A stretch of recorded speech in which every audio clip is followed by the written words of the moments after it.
তুমি আমাকে দর্শন দিয়েছ, যে দর্শন অর্জুন পায় নাই। যে রূপে তুমি পাণ্ডবের রথের সারথি হয়েছিল, অর্জুনের রথে, এক হাতে লাগাম, বৃক্ষ রূপম ভাগবত, এক হাতে লাগাম, এক হাতে বেদ চালাচ্ছ, ওই রূপটাই নিতে চাই। যে রূপে অর্জুনের রথের সারথি হয়েছে, সে রূপে আমি কেন ওই রকম রূপ কেন?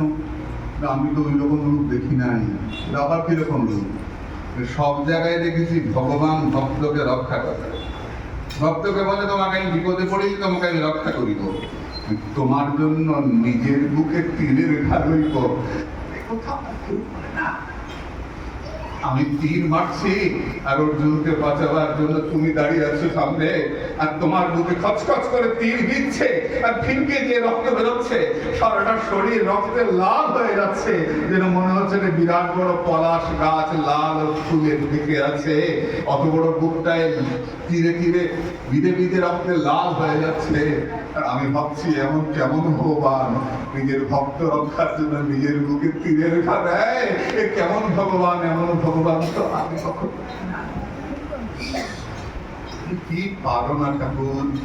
ভক্তের জন্য বিষ খেতে পারো, প্রহ্লাদের জন্য বিষের নাড়ু খেয়েছিলে, অর্জুনের জন্য তীরের ঘা নিয়েছিলে। বলো না, বলো না, আর কি পারো তুমি?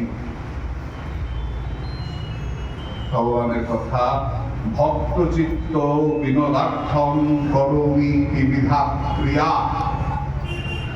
ভক্ত সুখের জন্য আমি করতে পারি না এমন কিছু নাই, আমি সব কিছু করতে পারি।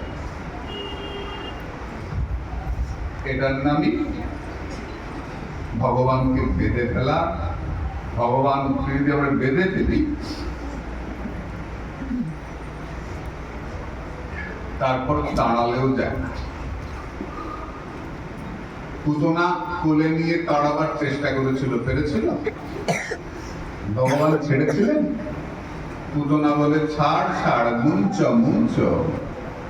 কৃষ্ণ বলে ছাড়বো না, আমার কাছে আসা যায় কিন্তু আমার কাছ থেকে যাওয়া যায় না। মুঞ্চ মুঞ্চ, পুতনাই বা মুঞ্চ মুঞ্চ বলে কেন?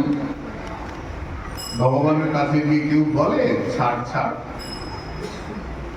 পুতনা ছাড় ছাড় বলে না, পুতনা বলে ছাড়িয়ে দে না, ছাড়িয়ে দে না। ভগবান একবার তো তোমার কাছে এসছি গোপাল, আমাকে আর ভগবন্ধায় আটকিও না, ভগবন্ধনে আমাকে আর ফেলো না, আমাকে ভগবন্ধন মোচন করে দাও ঠাকুর, ছাড়িয়ে দাও, ভব জ্বালা ঘুচিয়ে দাও, আর যেন কষ্ট পেতে।